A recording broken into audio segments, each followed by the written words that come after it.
programa de hoje, o homem que representa a lei em todos os sentidos. O Instituto do Cumprimento de Pena Integral para Criminosos. O eterno capitão da rota, o secretário de Segurança Pública de São Paulo, o terror dos meliantes. O grande problema do nosso país, da nossa legislação, não é o Código Penal. É sim o não cumprimento depois que o criminoso é condenado. O deputado federal, Guilherme Derriti. Fala, Derriti. Olha! Como é que você tá? Bom, Emílio, prazer estar aqui com vocês de novo. Infelizmente nessa situação triste que o Brasil vive, né? Mas fiquei feliz com a entrevista do vice-prefeito. E sabendo que aos poucos a situação lá, mesmo passando ainda por uma grande dificuldade, as coisas já caminham com um planejamento e que em breve aí os nossos irmãos do Rio Grande do Sul estarão melhores. Tem gente aqui que fica bravo aqui, fica falando, vai passar Pix para prefeito, passar Pix para não sei o quê. Tem muita gente que tem muita gente que acha que esse dinheiro vai cair na corrupção. Mas tem gente séria também na política, né? A gente também não pode generalizar, acreditar. Eu acho que sendo pelos canais oficiais que estão sendo divulgados, eu acho que quem pode ajudar, deve ajudar. E no nosso caso aqui em São Paulo, desde o início, né? Desde o primeiro dia, o governador Tarcísio me ligou e a gente conversou sobre enviar efetivo nosso para lá. Então, nós somos o primeiro estado a enviar efetivo para o Rio Grande do Sul. De imediato foi um avião nosso da Polícia Militar, um King Air, com 7 oficiais do Corpo de Bombeiros precursores para saber das principais demandas. E via terrestre foram 9 viaturas, 8 embarcações do Corpo de Bombeiros também. Na sequência, um helicóptero, o Águia 12, que é um B3, um esquilo novo, né? Que já ajudou em vários salvamentos. Logo depois, 2 ou 3 dias depois, mais 2 aeronaves foram deslocadas para lá. Então nós estamos com efetivo de mais de 50 militares, médicos, enfermeiros, cães farejadores do Corpo de Bombeiros. Já realizamos o salvamento de mais de 1.022 vítimas. Aliás, hoje, uma coisa que 2 salvamentos me emocionaram muito. Uma criança de 4 meses que saiu da cidade de Santa Maria e foi para Porto Alegre, no Instituto de... É uma criança que tem uma deficiência de cardiopatia, foi levada pelo nosso Águia 33, que é uma aeronave, um Airbus, adquirido especificamente para transporte aeromédico. Então ele é todo preparado, vai com a maca, ele abre na parte traseira da aeronave, então a maca vai deitada, o médico, o enfermeiro, o piloto e o copiloto consegue fazer essa remoção com qualidade. E hoje, um menino de 10 anos que faz tratamento oncológico também, foi transportado de São Leopoldo para Porto Alegre para que o tratamento dele não fosse interrompido. Então, os nossos militares, agentes da Defesa Civil também de São Paulo, bombeiros e pilotos do Águia, tripulantes, estão lá desde o segundo dia da tragédia. Então a gente pode, de maneira... até pela expertise que São Paulo já passou por algumas tragédias também, né? A gente está podendo colaborar de maneira eficaz. No começo do governo aqui, né? Vocês passaram por isso aqui em São Sebastião. São Sebastião. E é importante falar, eu vi a fala do vice-prefeito sobre coordenação. O Bombeiro de São Paulo, ele adotou desde o final dos anos 90, início dos anos 2000, um método que foi originado lá dos Estados Unidos, né? Sistema de comando de incidentes. Por conta dos incêndios florestais na Califórnia, os Estados Unidos eles montaram as task forces e toda vez que tem a época de incêndios, eles fazem o mesmo padrão de treinamento, se reuniam, né? Para combater esses incêndios florestais. Nesse contexto, o bombeiro criou aqui o SICOI, né? Que é o Sistema de Comando de Incidentes, de Emergências, e aí pôde realizar e incorporar essa doutrina de gerenciamento de crises de incidentes. Então, o Major Barufaldi está coordenando lá e comandando as tropas do Corpo de Bombeiros, e os nossos bombeiros estão trabalhando lá com autonomia, isso é importante, né? E ajudando no salvamento aí de mais de 1.000 vítimas. Porque isso aí, né? Essas enchentes a gente vê e viu aqui também no litoral. Isso aí seria evitado se não acontecesse isso. Aqui em São Paulo tem um Jardim Pantanal aqui, ó, que sempre alaga. Sim. Aquilo não era para ninguém morar ali. Só que o que acontece? O cara começa, monta uma casa, aí aparece o político, vai lá, puxa uma rua, vamos dar luz para você, dei o voto para mim e tal, não sei o quê. Aí você cria aquela região que sempre vai ter aquela... Como é que se resolve isso depois que o cara já está nessa região? Que é muito caso de toda essa enchente que a gente vê, né, Deite? Uma ocupação desordenada, né? Acho que como que o governador Tarcísio conseguiu sanar esse problema em São Sebastião foi justamente fazendo a desapropriação em locais de alto risco, que as chuvas elas vão acontecer ano após ano, em determinados períodos, e aí criando habitação segura para essa população mais vulnerável em locais que não tem essa instabilidade, essa insegurança. Tudo gira em torno do planejamento. Mas lá já não tem mais isso? Tiraram os... Eu vi ele com uma escola, uma puta escola legal. Você viu essa escola? Espetacular. Eu vi eu não sei, essas coisas que vem na internet. Sim. Isso é lá, né? Foi uma das escolas que foi afetada pelo deslizamento de terra, teve as aulas paralisadas, daí fez parte tanto do programa habitacional quanto a entrega dessa nova escola com equipamentos novos, enfim. Eu acho que o governador soube dar uma grande resposta após o incidente e a gente espera que o Rio Grande do Sul também faça isso, claro, numa proporção muito maior deles lá, um desafio muito maior. 330 municípios de calamidade pública. Absurdo. É um absurdo, né? É uma loucura. Inclusive eu via um trecho falando, né, ao mesmo tempo que nós temos pessoas idealistas indo lá ajudar, alguns efetuando saques. Amanhã nós estamos enviando 50 policiais militares do policiamento ambiental aqui de São Paulo, 12 embarcações, 9 viaturas leves, 2 viaturas pesadas, para poder colocar os policiais ambientais também com embarcações para evitar, mas fazer uma parte mais de segurança, também salvamento em pessoas que eventualmente estejam ilhadas, mas com esse resgate, mas com esse viés também de evitar que em áreas onde estejam acontecendo esses saques aí, as pessoas possam ter segurança que a pessoa teve que sair de casa por uma questão de vida, de sobrevida, e aí ter a sua residência saqueada é um absurdo. Posso fazer o break do Dedê? Por favor. Pra você, hein, Dedê? É isso aí? Põe o Pix aí, lá de Porto Alegre, pra ajudar lá. Se você puder ajudar, ó, tá aí, ó. Pra quem tá acompanhando a gente, ajude lá. A gente conversou com o vice-prefeito, o Derrit tá aqui com a gente. Já vamos falar da segurança também. Vamos falar da saidinha, né? Vamos. Temos que falar da saidinha. Temos. Sim. Essa semana é decisiva para nós. Então faz o break, Reginaldinho. Olha aí, ó. Bom. Tem pergunta? Eu tenho. O Derrit, acompanha o Derrit no Instagram. O que o Derrit publicou no Instagram que eu não sei? O Derrit, ele publica apreensão de drogas, toda essa questão. Não, esse último, diz que é bonito. O último acho que é do Rio Grande do Sul. Põe aí. Foi o resgate aeromédico dessa... Põe aí, tem como pôr? Pode pôr? Põe na tela. Põe na tela. Verdadeiros heróis. O Derrit aí. É o transporte do garoto de 10 anos, né? Isso é emocionante demais. O cara que se emociona com isso aí não é um ser humano. Cadê o... É aí? Ele está sendo levado, transportado... esse que você contou agora. Está sendo transportado de uma cidade que não tinha o suporte, o hospital foi afetado, né, pelas enchentes, está sendo levado para Porto Alegre para que ele continue o tratamento oncológico dele. Esse helicóptero... Esse é o Águia 33. Esse Águia, ele é especializado em transporte aeromédico, por isso que a maca vai ali deitado, o paciente vai deitado, a pessoa que está sendo socorrida, e ele é um biturbina, voa instrumento, então em condições em que o tempo não são tão favoráveis, onde o esquilo teria mais dificuldade, ele voa instrumento e é capaz de transportar. Tá ajudando lá.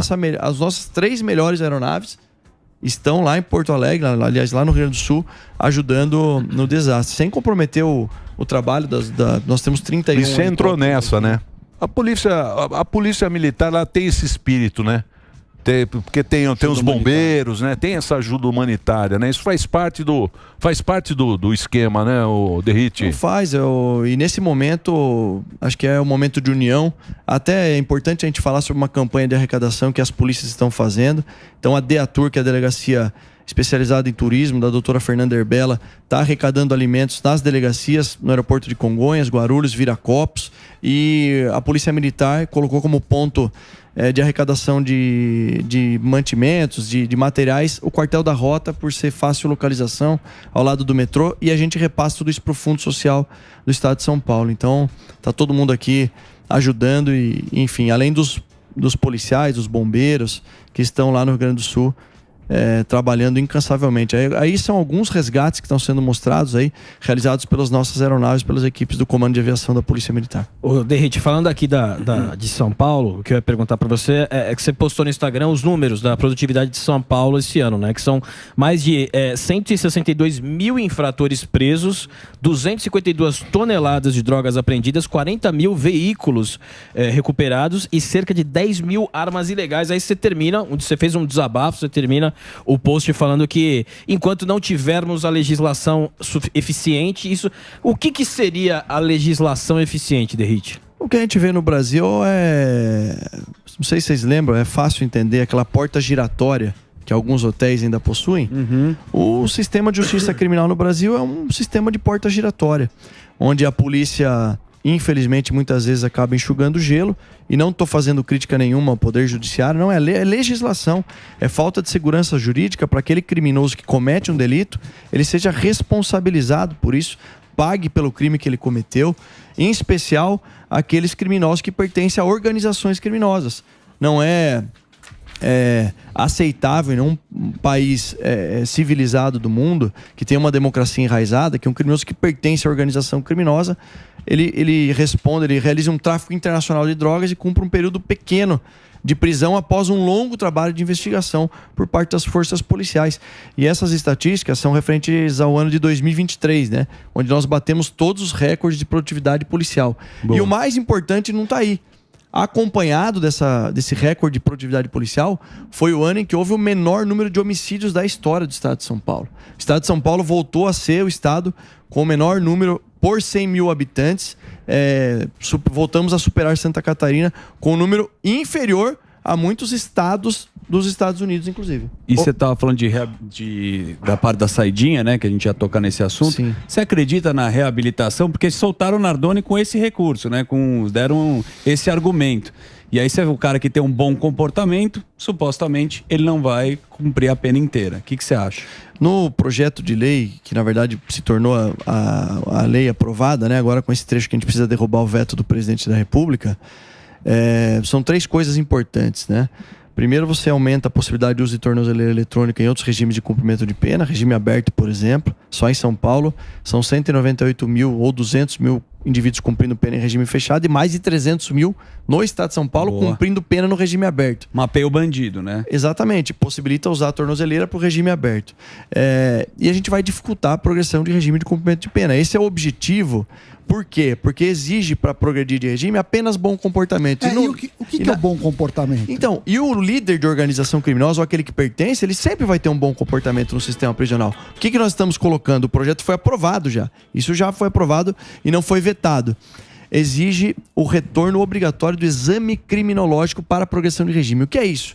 Vai ter uma equipe multidisciplinar com a presença de um psicólogo que vai avaliar se ele tem ou não a possibilidade de novamente delinquir. Isso é importante.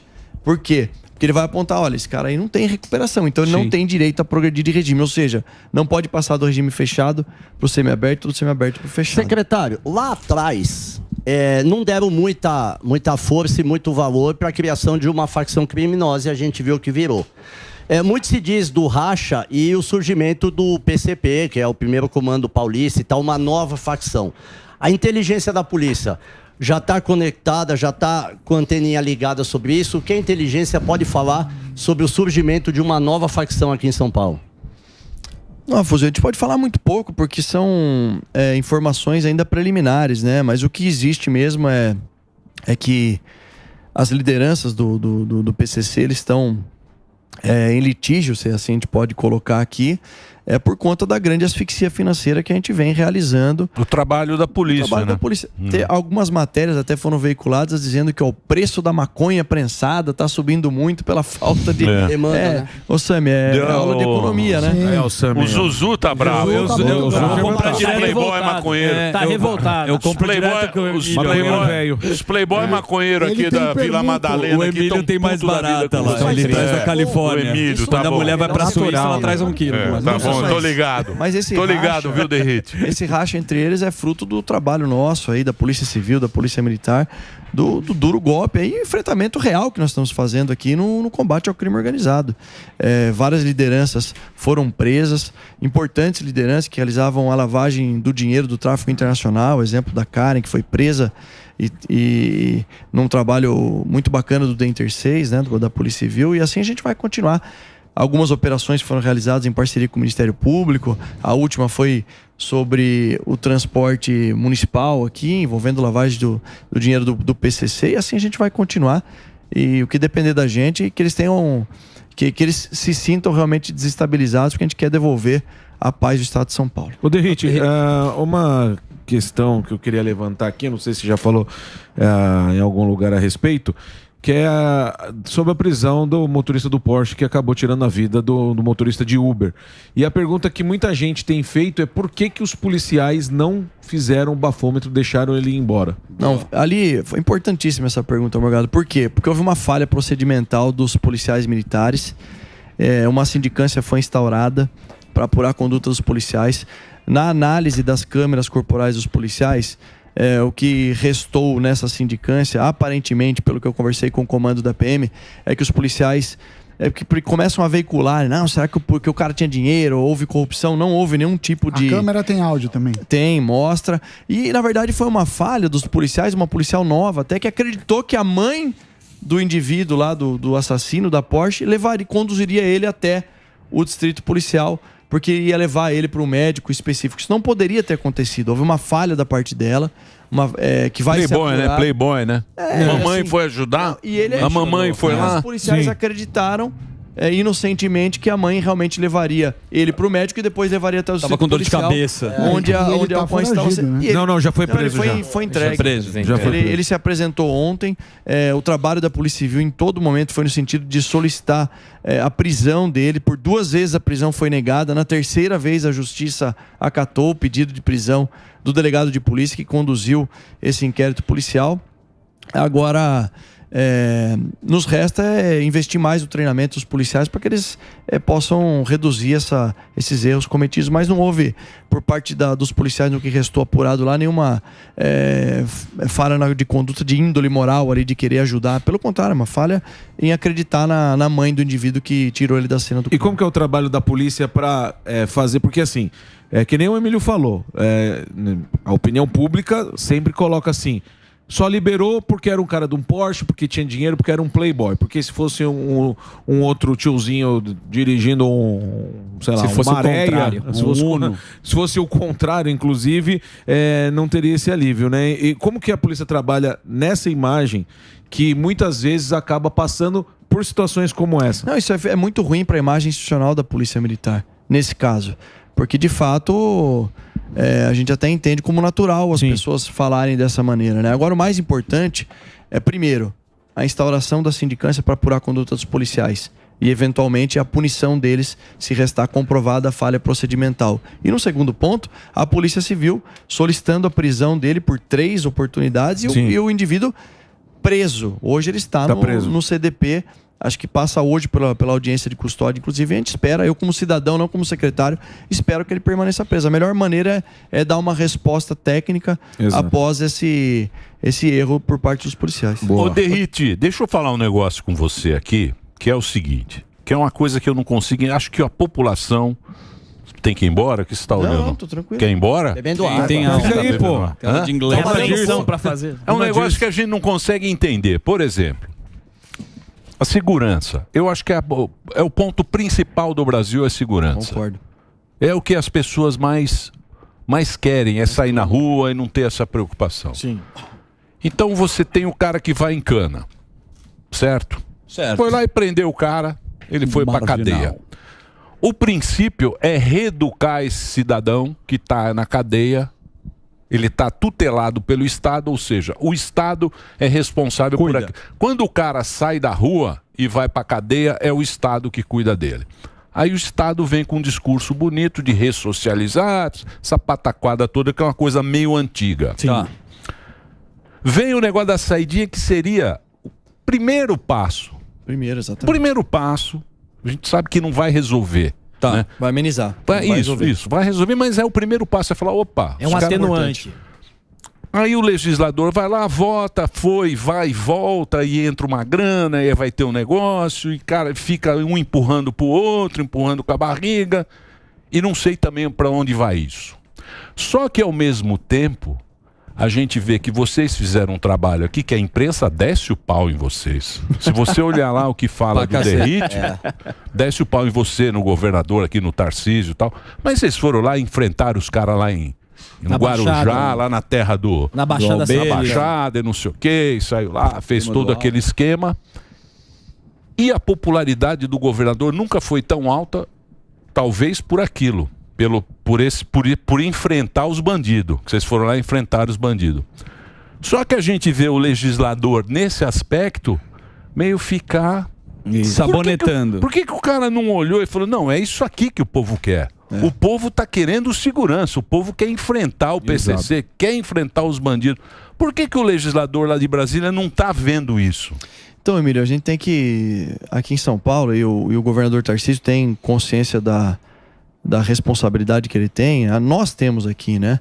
Nós fizemos reuniões com o presidente da Câmara e presidente do Senado, levando uma proposta que começou com São Paulo, Paraná, Santa Catarina, Rio Grande do Sul, Mato Grosso do Sul, no Sul-MASP, de uma série de alterações legislativas que seriam fundamentais para a reforma do sistema de justiça criminal ou reforma do sistema de segurança pública no Brasil. Nós já tivemos a reunião com esses presidentes e, infelizmente, o legislativo ele não tem a velocidade necessária que a população espera. Mas, assim, eu vejo com bons olhos que nós estamos caminhando para isso, para que haja, de fato, uma série de alterações legislativas pelo protagonismo que o governador Tarcísio está colocando e pela importância que ele está colocando junto conosco à frente desse projeto, de uma série de mudanças após a saída temporária, de uma série de mudanças que podem acontecer ainda nessa legislatura, mesmo com o governo federal tendo um posicionamento mais romântico quando se fala no combate ao crime e um posicionamento ideológico mais voltado para essa parte de ressocialização. E nós entendemos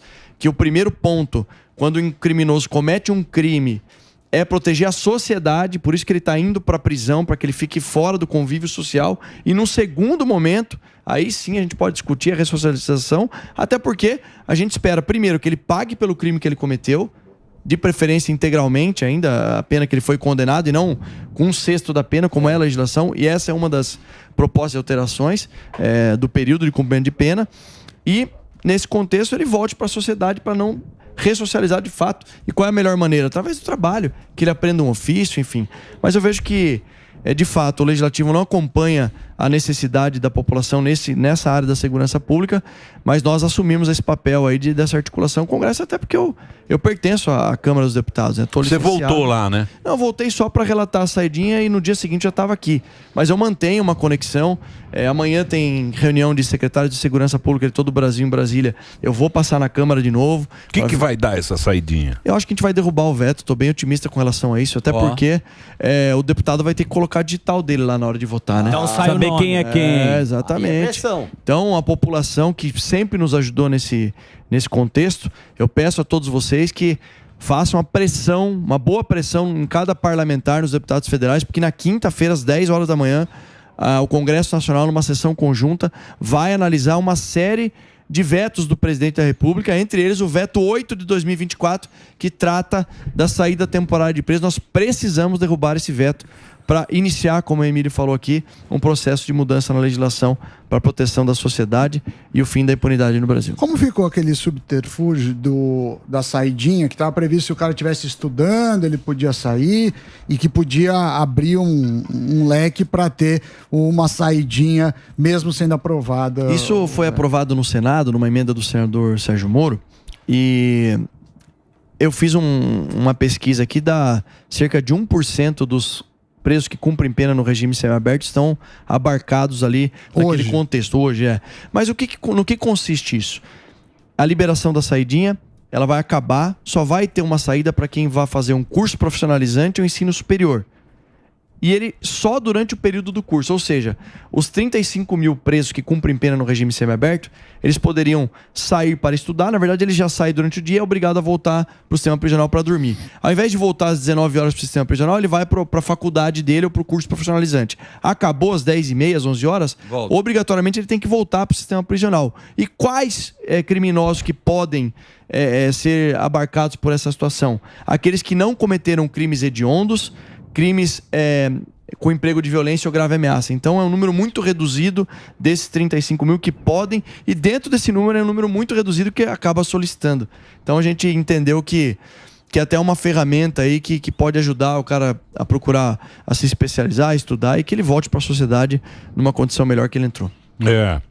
É que essa história aí que você falou, né? É muito romântico, né? É muito romântico, contar, né? Bonito. Pra falar é bonito. E os países que adotaram uma política de tolerância zero, e não digo tolerância zero, ninguém tá falando aqui de pegar um indivíduo que foi condenado a 12 anos e jogar numa masmorra, não é isso. Ele foi condenado a 12 anos, ele vai cumprir os 12 anos que ele, pelos crimes ou pelo crime que ele cometeu. E ninguém tá falando aqui em um tratamento da época medieval. Tortura, não é nada Mas o que acontece aqui é o absurdo do indivíduo lá que matou a própria filha e tá no convívio social. É isso que não pode acontecer, não deve acontecer, e a sociedade não aceita e nem deve aceitar. E a mãe da menina, como fica? Acho que é Carolina, então, mas se não me engano. O dano dela é muito maior do que a pena. É que nessa balança, Sami, as pessoas têm que colocar que, em primeiro lugar, quem comete crime tem que pagar pelo crime que ele cometeu. E é para isso que serve o sistema prisional. Aí depois a gente vai falar de ressocialização, dependendo do crime que ele tenha cometido. A raiz está aí. Exato, é isso. Aí você cria um prejuízo da pessoa, às vezes, da vida toda, e você tem uma pena frouxa, diminuída. É complicado. Exato. Porque o discurso parece que só o coitado que vai preso, né? Mas não parece é que assim, só né? o coitado que vai preso e realmente quem é vítima mesmo do bandido nem aparece nessa assassinado, história, né? que o cara perdeu. O cerne da questão, a gente Os caras te enchem muito saco, Derrite? Na Quais rua, caras? Na imprensa e tal. na imprensa. Não, vem com essa risadinha. Não, pra cacete. É sério, Tiram mas- muito do contexto as falas do Tem uma artista. nota maravilhosa aí. Mas assim, eu, sinceramente, eu tô acostumado já, É. enfim. Agora, na rua, o que é legal é a população que reconhece o trabalho. E o pessoal da imprensa, acho que talvez não tenha percebido isso, ou finge que não enxerga, mas quanto mais eles... batem. Você acha que essa turma... Não é que, assim, a população quer ver uma polícia forte, claro, legalista, agindo dentro dos limites da lei, mas que tenha coragem de encarar o crime organizado. Eu não vou fingir que o PCC não existe. Infelizmente, o PCC nasceu e cresceu aqui no estado de São Paulo e hoje está presente em vários países do mundo. Nós estamos falando de droga que é o segundo maior porto exportador de cocaína do mundo, é o Porto de Santos. Então, mas ficaram, sei lá, 20, 30 anos empurrando com a barriga. Exato. Por isso que Fazendo cresceu. acordos. Esse que é o negócio, né?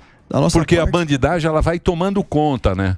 Vai tomando conta, vai dominando o negócio. O único acordo que a gente tem aqui é que é o seguinte, o criminoso que está cometendo delito vai ser preso pela polícia. E se o criminoso optar em resistir à prisão, eu espero muito que os policiais saiam vivos, porque eles são os representantes do Estado, e entre a vida de um policial, um trabalhador, a vida de um criminoso que atira no policial, é óbvio que a gente torce sempre para que o policial saia vivo. E você acha que a opinião pública está mudando em relação a isso? Eu acho que a gente tem conseguido fazer com que a população comece a reverberar cada vez mais, que a população quer uma polícia tolerância zero, uma polícia legalista, como eu disse, mas uma polícia forte, que encare o crime organizado, e isso está nos ajudando a pressionar o Congresso a mudar a legislação, sem dúvida alguma. Isso tem reverberado. Seria bom a população respeitar a insígnia, né? Respeitar o... Ter orgulho. Respeitar o... Na década de 70, exatamente. de 80. Bigodinho da Veraneio, né? Exatamente. Da baratinha. Respeitar o distintivo. Ô, Derrite. Ó o Derrite aí, ó. Aí, ó. O galã, hein, Derrite. Agora tá parecendo o Zuckerberg. O Nico mandou mensagem aqui, falou assim, manda um abraço pro meu chefe. O Nico mandou Pizza ele não manda. Manda uma pizza pra nós, Nico. Um abraço pro Nico. O Nico é um privilégio poder trabalhar com o Dr. Nico, com 44 anos de Polícia Civil, uma referência. Sim. E é um grande parceiro, tem nos E ajudado. manja muito. também, né? Não, ele tem polícia no coração e no sangue. Campo, Isso que faz a Isso que é diferença. bom. Eu acho que por isso que a gente se dá tão bem, a gente ama o que faz. E não aceita, a gente fica contente com uma simples vítima que entra em contato conosco falando, olha, meu celular foi roubado, por melhor que os índices estejam, todos os índices estão caindo no estado de São Paulo, mas a gente tem muito o que fazer ainda para entregar uma segurança pública. Show. A gente vai ter inauguração de 11 bases no centro de São Paulo ainda esse ano. Reforço de efetivo já começou. Aliás, sexta-feira, a maior posse da história da Polícia Civil de São Paulo. 4.017 policiais civis tomaram posse no período da manhã, com a presença do governador, delegado-geral, e eu também estarei lá, doutor Nico também. Então a gente está aumentando o efetivo, valorizando as carreiras e o uso da tecnologia. E no final da gestão, vocês podem ter certeza que São Paulo vai estar muito melhor. Boa. Bonito.